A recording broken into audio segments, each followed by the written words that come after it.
박근혜 정권 퇴진을 요구하며 시작된 촛불 집회가 오늘로 1년이 됐습니다. 벌써 1년이 됐나 싶기도 하고 아직 1년밖에 안 됐나 싶기도 합니다. 네, 촛불 집회 1주년 기념 행사가 열리고 있는 서울 광화문 광장. 지난해 촛불은 정말 이 땅의 주인이 누구인가? 이 땅의 주인은 바로 우리 국민이고 대한민국을 올바르게 만들어가는 사람들로 바로 국민이다. 그런 국민들의 촛불이었다. 그렇게 생각합니다. 감격적입니다. 좀 울컥하기도 하고요. 1년 만에 너무 좋습니다. 세상이 바뀌었고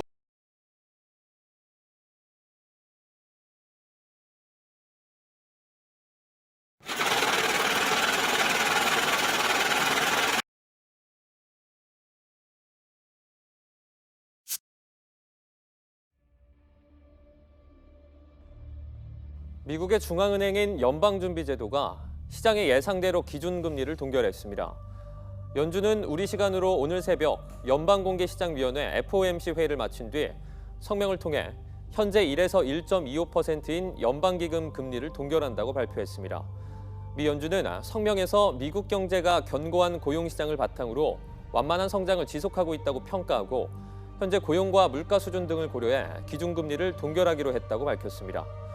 연준은 특히 금융위기 극복을 위해 비정상적으로 늘린 보유자산을 비교적 이른 시기에 축소하기 시작하겠다고 밝혔습니다.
박근혜는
여러분 안녕하십니까. 문재인 정부가 100대 국정과제를 발표했습니다. 특히 안보 분야가 눈에 띕니다. 우선 군 복무 기간을 18개월로 단축하겠다는 것이 눈길을 많이 끌었습니다. 또 있습니다. 또 전시작전 통제 또한 우리가 행사하는 시기에 좀 달라졌습니다. 대선 때는 물론 어제까지만 해도 5년 이후 내에 완료하겠다는 것이었는데 조속히 마치는 것으로 오늘 아침 바뀌었습니다. 우리가 전시작전권을 가져야 북한이 우리를 더 두려워하고 우리는 북한을 더 신뢰하게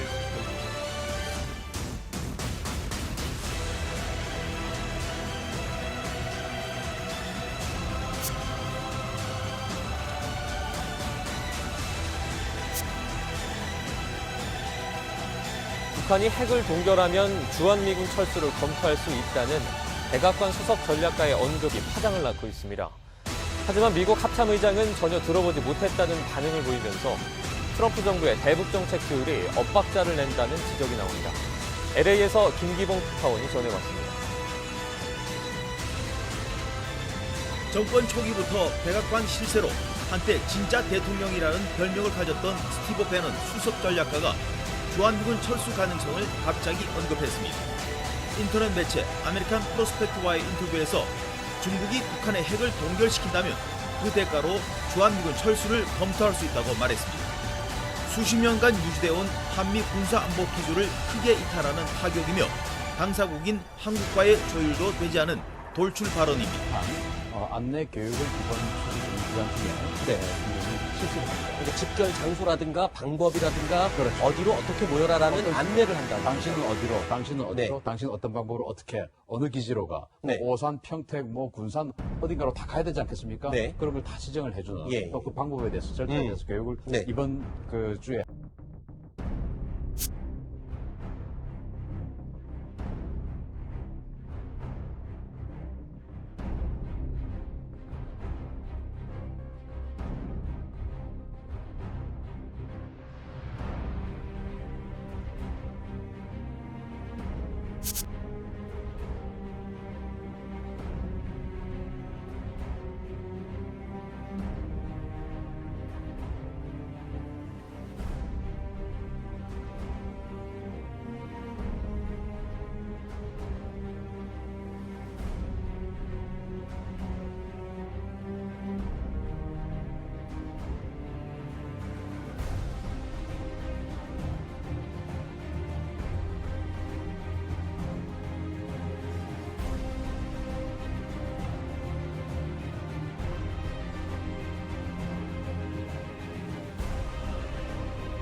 군 내부 전산망 해킹 사건을 수사 중인 군 당국이 한미연합군의 군사작전 계획이 유출된 사실을 확인했습니다. 이 가운데는 2015년 한미 양국이 서명한 작전계획 501호도 포함됐습니다. 2급 비밀인 작계 501호는 북한과의 국지전 대비는 물론 전면전 때 선제 타격과 적 지휘부 제거를 위한 부대 배치 계획 등을 담고 있는 최신 작전 계획으로 알려져 있습니다. 작계 501호가 적용되면서 기존의 작계 5027은 폐기됐습니다. 정부 관계자는 예전 작계인 5027은 유출이 돼도 피해가 크지 않지만 작계 501호는 설사 일부가 유출됐다 해도 심각한 문제라고 밝혔습니다. 문제는 어느 정도 유출됐는지 파악조차 쉽지 않다는 점입니다. 북한이 서울 모형도를 놓고 주요 시설을 파괴하는 훈련을 하고 있다고 국방부가 밝혔습니다. 북한의 테러 가능성, 국내 전문가들이 지목하는 테러 가능성도 이런 것들입니다. 우선 총선 직전에 유력 정치인 또는 고위 관료 등 주요 인사, 요인에 대한 암살 또는 납치 기도가 있을 수 있다. 과거에도 이런 사례가 있었습니다. 그리고 GPS 교란을 비롯한 사이버 테러 가능성, 그리고 한국 어선을 비롯한 민간 선박의 납치 가능성이 거론되고 있습니다. 휴전선 근처에서 땅굴로 기습 침투한 뒤에 한국군으로 위장하는 도발을 할 가능성도 있다는 관측도 나오고 있습니다. 지하철역 놀이공원 같은 이른바 소프트 타겟에 독가스를 살포할 가능성, 서울 경기 지역의 가스 저장 시설, 변전소 같은 주요 시설, 기반 시설을 파괴하는 테러를 할 가능성 등이 거론되고 있습니다. 찾아봤습니다. 그랬더니 총 10만 명 이상으로 지금 추정치입니다. 이상이 된다고 하는데 최정예 특수부대로 제525군 부대다라고 지금 분류되어 있습니다. 방탄조끼에 야시경 헬멧 등 지속적인 투자를 하고 있다는데 글쎄요. 이런 특수부대, 북한의 특수부대가 우리에게 전력상으로 굉장히 위협이 되는 존재인 건 분명하죠. 맞습니다. 네. 굉장히 위협적이고 네. 아마 북한군이 전쟁이 개시되면은 네. 우리 남한 전체를 동시에 전장화하겠다 그래서 네. 후방적으로 이제 침투시키고 그다음에 이제 우리의 그 고속도로의 그 다리라든가 터널 같은 데다가 특수부대를 보내가지고 우리 군이 이동을 못하게 해서 이제 선제 공격을 하겠다. 그렇게 해서 이제 특수부대를 지금 많이 운영하고.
팽재용 기자. 네, 한미 양국 당국이 고고도 미사일 방어 체계 사드의 주한미군 배치 작업을 시작했다고 밝혔습니다. 국방부는 대한민국과 미국은 한반도에 사드 체계를 배치한다는 한미동맹의 결정을 이행하기 위한 노력으로 그 결과 사드 체계의 일부가 한국에 도착했다고 밝혔습니다.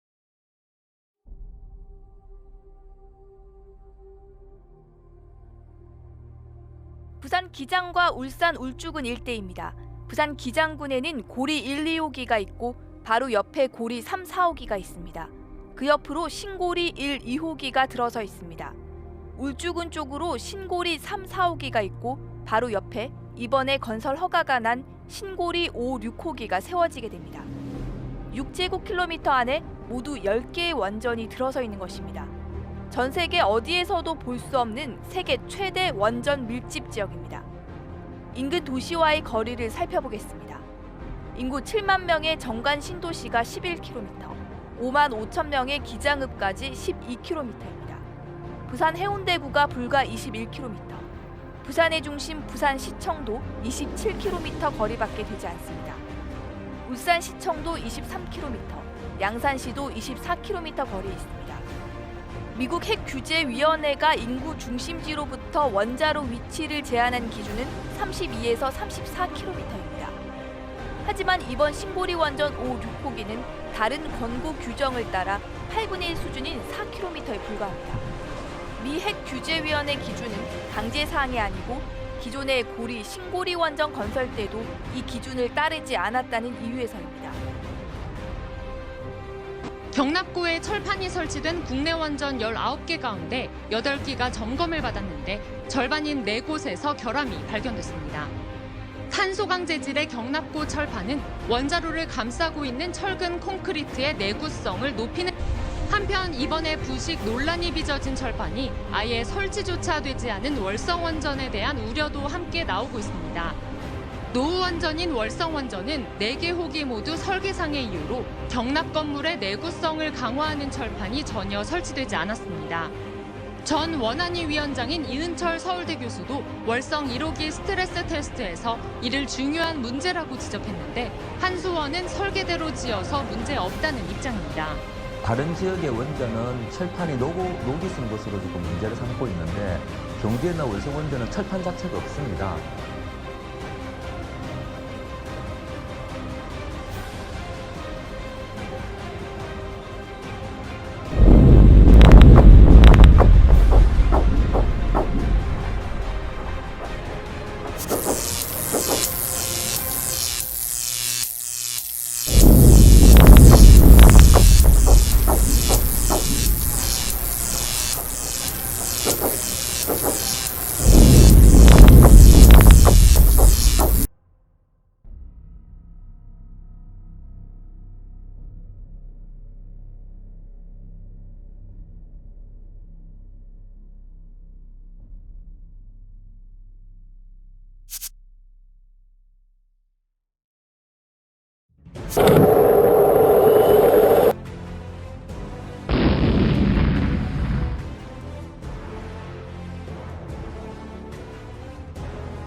솔직히 아무것도 할 수가 없습니다.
VX는 1950년대 독일에서 개발됐습니다. 이후 독성을 강화한 여러 종류가 나왔는데 끈적한 액체나 가루 형태로 사용됩니다. 흡수하는 게 아주 어려운 일이 아니기 때문에 화학 공장이든지 화학 관련한 연구를 하는 시설이면 만들어낼 가능성은 얼마든지 있습니다. 몸에 흡수되면 폐와 심장 근육에 분포한 신경이 마비됩니다. 즉시 해독제를 맞지 않으면 사망합니다. 극미량 30 마이크로그램만 몸 안으로 흡수돼도 10명 중 5명이 죽는데 피부에 닿거나 들이마시면 눈물, 구토 등으로 체액이 빠져나오다가 사망에 이르게 됩니다. 흡수력이 높은 눈 점막을 통하면 훨씬 적은 양으로도 사람을 해치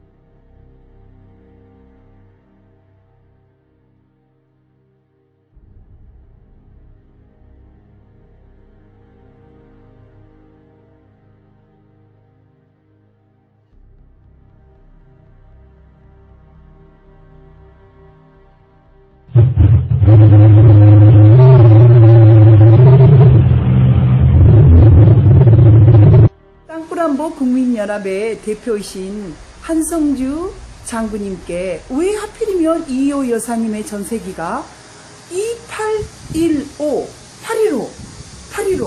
그래서 한번 여쭤보도록 오늘 만나 뵙겠습니다. 예, 땅굴안보 국민연합의 한성주 장군입니다. 현충원에도 이렇게 폭약이 정문에도 있고 그 다음에 이쪽 연병장, 잔디 연병장에도 있고 현충문과 현충탑에도 있습니다. 이것 절 보고 오늘이라도 당장 찾으라고 하면 가서 찾아내겠습니다. 자, 그 다음에 이쪽 독립기념관 8월 15일 날 터질 확률이 많은 여기에 결의집 밑에 20톤이 묻혀있고 그 다음에 이 전시실 8개에 27.2톤이 묻혀있고 정원 잔디밭에 12개소에 1톤이 묻혀있습니다. 그러면 이게 8월 15일 날 터질 우려가 있다는 것이죠. 더하여 전쟁기념관 지하 주차장에도 이렇게 TNT가 묻혀져 있습니다. 여기 보면은 이쪽 왼편에는 3.6톤, 오른편에는 2.3톤. 그 다음에 여기 광장 밑에는 7.3톤이 묻혀 있어서 이날 또 이것이 다 공짜고 이렇게 해서 가면은 여기가 터쳐서 사상자가 생길 수가 있습니다. 다음 마포대교와 망포대교의 제5번 교각 밑에도 2.8톤과 2.9톤이 있습니다. 8월 15일이 대한민국을 정복하겠다고 하는 날이라면 대혼란을 만들 텐데 아마 이 두 개도 터출 확률이 많습니다. 왜? 많은 사람들이 바깥에 나갔다가 들어오는 시간에 맞춰서 이것이 터출 확률이 있습니다. 그 다음에 가양대교 밑에도 여기는 그리지를 못했지만 땅굴 폭탄이 2.8톤 정도가 묻혀 있습니다. 따라서 김정은이는 마음만 먹으면 다리를 끊을 수도 있고 대참사를 만들어낼 수 있는 그런 상황이 있습니다. 저가 원자력 핵발전소 밑에다가 땅굴 폭약을 묻어서 터치면 그것은 핵전쟁입니다.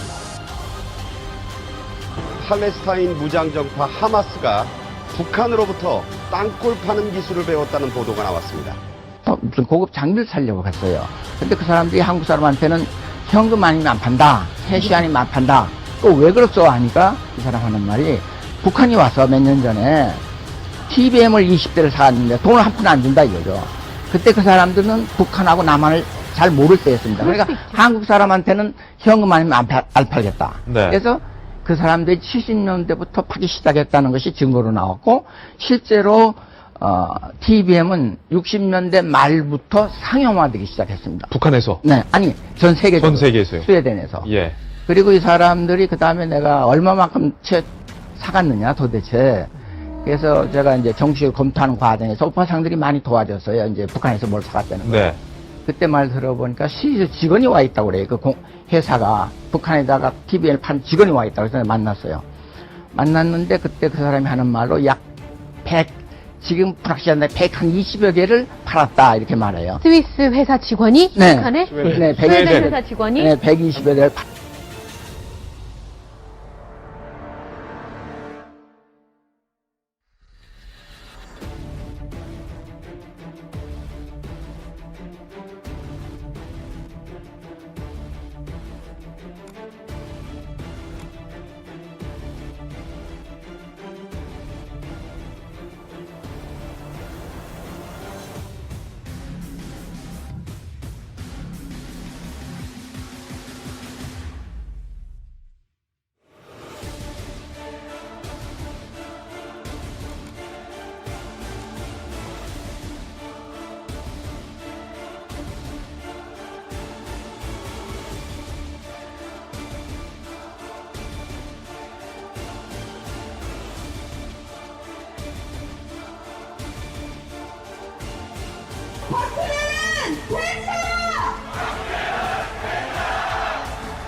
북한이 개발했다고 발표한 수소폭탄은 원조 폭탄의 위력을 수백 배로 끌어올린 핵폭탄인데요.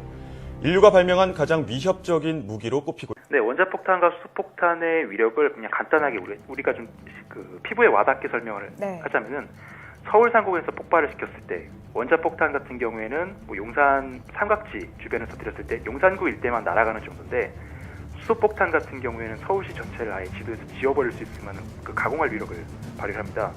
그 예를 들어서 수소폭탄도 뭐 우리가 이제 핵무기의 위력을 이야기할 때 뭐 킬로톤, 메가톤 이야기를 하지 않습니까? 예. 그 수소폭탄은 보통 메가톤 단위를 사용을 하는데 1메가톤부터 한 50메가톤까지 그 위력이 굉장히 다양합니다. 근데 이 50메가톤짜리는 과거에 이제 구소련이 개발했던 건데 위력이 얼마나 가공할 정도냐면 폭발했을 때 우리가 그 불덩이가 발생하잖아요. 그 불덩이의 지름이 8km가 넘었고요. 그다음에 100km 밖에 있는 사람이 3도 화상을 입었고 한 900km 떨어져 있는 핀란드에 있는 그 건물의 창문이 깨질 정도로 엄청난 충격파가 발생했습니다. 이 정도로 위력.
중국과 러시아가 8월쯤 한반도와 가까운 중국 측 해역에서 역대 최대 규모의 합동 군사훈련을 계획하고 있는 것으로 알려졌습니다. 현재 진행 중인 한미 합동 군사훈련의 대응 차원이라는 점에서 그 어느 때보다 주목됩니다. 김주환 기자의 보도입니다. 오는 8월쯤 실시 예정인 중국과 러시아의 합동 군사훈련 수역은 중국 상하이에서 가까운 동중국해 해상인 것으로 알려졌습니다. 이번 훈련에는 중국 해군의 3대 함대 가운데 하나인 동해함대와 러시아 태평양 함대 해상 전력을 주축으로 하는 역대 최대 규모의 전력이 참가할 예정이라고 안보 관련 소식통이 전했습니다. 중국과 러시아는 지난 2005년부터 평화의 사명이라는 이름의 합동 군사훈련을 반복하고 있습니다. 지난해 극동연해주 표트르 벨리키만에서 실시된 훈련에서는 중러 양국군이 사상 처음으로 합동 상륙훈련을 벌이기도 했습니다. 눈에 띄는 점은 한미 양국의 군사동맹이 한층 강화될수록 중국과 러시아의 맞대응 차원의 훈련도 더욱 강화된다는 점입니다. 사드 배치 논의가 한창이던 지난달 중순 시베리아 일부와 극동 지역을 담당하는 러시아 동부전략사령부가 실탄 사격 훈련을 실시했습니다. 그 무렵 중국인민해방군도 중국 동북 지역에서 항모 킬러로 불리는 중거리 전략 미사일을 발사하는 장면을 단역 매체를 통해 잇따라 공개하기도 했습니다. 중국은 앞서 천안함 폭침 사건이 있었던 지난 2010년 한미 두 나라가 항공모함을 동원한 불굴의 의지 훈련 계획을 발표하자 이해 6월 말 동중국해에서 실탄 사격 훈련을 감행하기도 했습니다.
중국 지진국의 위성 관측 결과에 따르면 백두산의 지표면에는 걱정스러운 움직임이 나타나고 있다. 2000년대 들어 천지 부근의 지표면이 부풀어 오르기 시작한 것이다. 백두산의 서쪽과 북쪽 모두 부풀어 올랐다 가라앉기를 반복하는 상황. 이는 백두산의 지표면 아래 마그마가 살아있음을 의미한다. Most eruptions preceded by some kind of signal, whether that's increase in earthquakes, ground deformation, change in the kind of gases that have been. 판의 경계에서는 한 지각판이 다른 지각판과 충돌을 하는데 이 과정에서 생긴 마그마가 압력이 낮은 지표면으로 분출하는 것이 우리가 흔히 보는 화산이다. 화산 폭발 지수는 분출물 양으로 나타내는 화산 규모다. 2010년 항공 대란을 일으킨 아이슬란드 화산과 300명의 사상자를 낸 인도네시아 머라피 화산은 폭발지수 4. 전 세계 기후변화를 일으킨 1815년 탐보라 화산은 1000배 더 큰 지수 7. 백두산은 이보다 더 클지 모른다. 백두산은 10세기 이전에도 100년 주기로 폭발한 이력을 갖고 있다. 다시 1000년 전 폭발이 재현될 가능성을 배제할 수 없다는 의미다. 백두산 천지의 20억 톤의 물은 백두산 화산 대폭발의 커다란 변수다.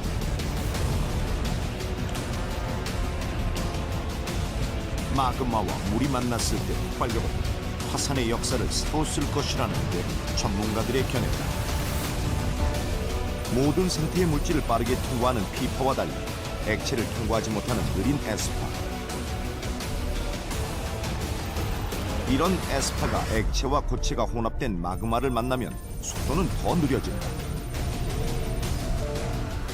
이렇게 속도가 느려진 구간들을 합쳐 백두산 지하에 있는 마그마의 존재를 추정할 수 있었다. Our study that we conducted with our DPRK colleagues gives us the first glimpse of where the magma extends beneath the DPRK side of the volcano. 의심되는 지역이 모두 마그마로 찼을 경우 서울시 면적의 2배 규모에 달한다. 마그마의 존재는 백두산이 분화할 수 있음을 알리는 백두산에 1000년 전과 같은 대폭발이 일어난다면 어떻게 될까? 먼저 800도가 넘는 뜨거운 용암이 백두산을 덮칠 것이다. 그 순간 숲의 나무들은 단번에 수초로 변하고 만다. 백두산 주변 마을들이 초토화될 위험도 높다. 천지에서 30km 떨어진 북한 삼지연에만 3만 명 이상의 주민이 살고 있다. 천지에 있는 20억 톤의 물이 한꺼번에 쏟아져 내려 막대한 양의 화산 분출물과 합쳐질 경우 피해 규모는 상상을 초월한다. 화산 분화가 2000년 전에 10%만 난다 하더라도 북한에서는 거의 한 300만이 그 피해를 당할 겁니다. 화산재로 인한 피해는 더 심각하다. 북동풍이 불 경우 남한도 재앙을 피할 수 없는 상황. 강원도 지역의 농작물 피해는 물론 항공 대란이 예상된다. 화산재가 1cm만 지면에 쌓이게 되면 그 일대에 있는 농작물은 다 사라진다고 보시면 되고, 고요히 잠든 듯 보이는 화산. 그러나 백두산은 위험한 활화산이다. 만약 백두산 화산 대폭발이 일어난다면 한반도에 엄청난 재앙이 될 것이다.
테슬라와 스페이스X의 최고 경영자 일론 머스크가 인간의 뇌를 컴퓨터 연계시키는 연구 사업을 진행하고 있는 것으로 나타났습니다. 월스트리트저널은 일론 머스크가 바이오 인공지능 기업으로 추정되는 뉴럴링크를 출범했다고 밝혔습니다. 뉴럴링크는 인간의 뇌에 초소형 AI 기기를 이식해 인간의 생각을 업로드나 다운로드할 수 있는 뉴럴레이스 기술을 개발하고 있다고 월스트리트저널은 보도했습니다. 머스크는 그동안 AI 위험성에 대해 경고하면서 그 대응책으로 뉴럴레이스를 제시했습니다. 그는 지난해 열린 복스코드 컨퍼런스에서 인간의 뇌가 AI 발전 속도를 따라잡기 위해 뉴럴레이스를 인간 뇌에 삽입하는 것이 대안이 될 수 있다고 밝혔습니다.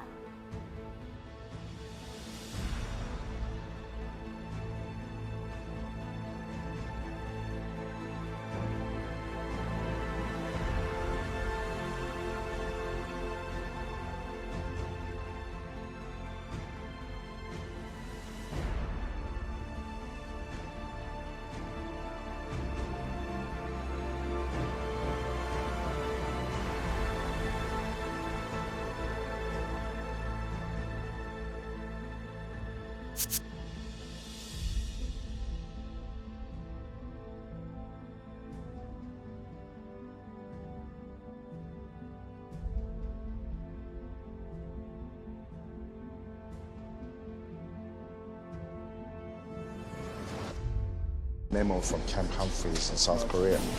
We haven't had contact with them since, but this could lead us to the origin. I mean, if we knew where this thing started. 부산으로 가는 KTX 406 열차가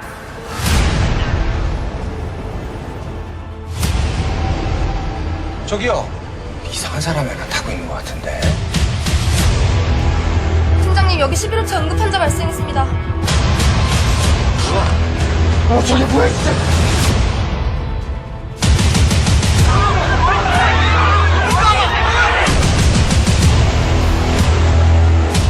너 왜 꼼짝말고 잠깐 있어? 아무도 없어.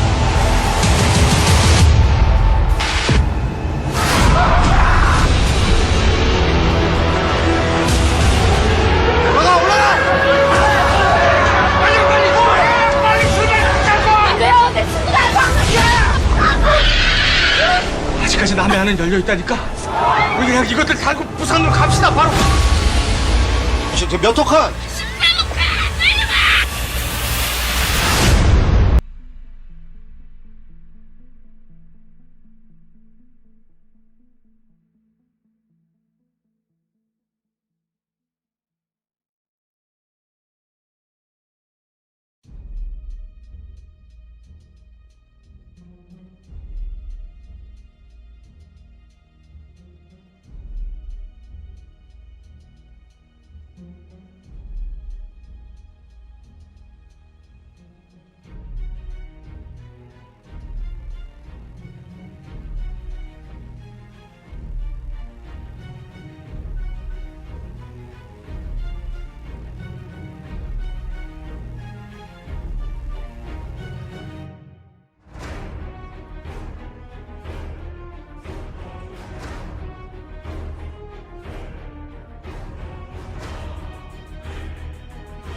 박근혜 정권 퇴진을 요구하며 시작된 촛불 집회가 오늘로 1년이 됐습니다.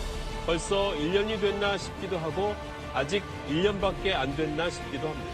네, 촛불 집회 1주년 기념 행사가 열리고 있는 서울 광화문 광장. 지난해 촛불은 정말 이 땅의 주인이 누구인가? 이 땅의 주인은 바로 우리 국민이고 대한민국을 올바르게 만들어가는 사람들로 바로 국민이다. 그런 국민들의 촛불이었다. 그렇게 생각합니다. 감격적입니다. 좀 울컥하기도 하고요. 1년 만에 너무 좋습니다. 세상이 바뀌었고.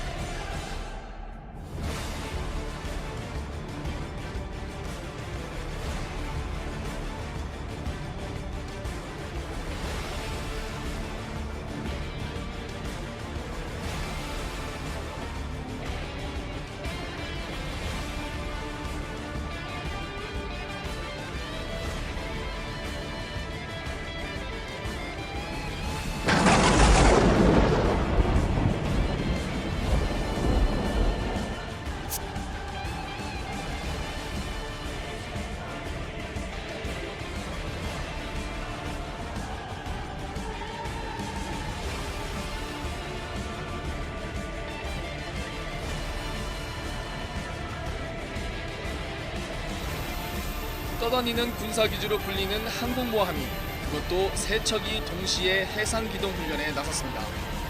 한미 양국이 미 항모가 참가하는 연합훈련을 연례적으로 하고 있지만 세 척의 항공모함이 우리 해군과 연합훈련에 나선 건 창군 이후 처음입니다. 지난 1968년 푸에블로호 나포 사건 때도 항모 세 척이 한반도에 출동했지만 이번처럼 세 척이 가깝게 있지는 않았습니다. 이번 연합훈련에 참가한 미 항모는 화면 좌측부터 니미츠함, 로널드 레이건함, 시어도어 루즈벨트함 등 3척입니다. 우리 해군 역시 이지스함인 세종대왕함 등 6척을 훈련에 참가시켰습니다. 이번 훈련에 참여한 항모 3척의 항공기만 해도 어림잡아 240여 대에 달합니다. 게다가 항모에는 사거리 2,500km에 달하는 수백 발의 토마호크 함대지 미사일이 수중에는 핵추진 잠수함이 함께 움직이고 있습니다.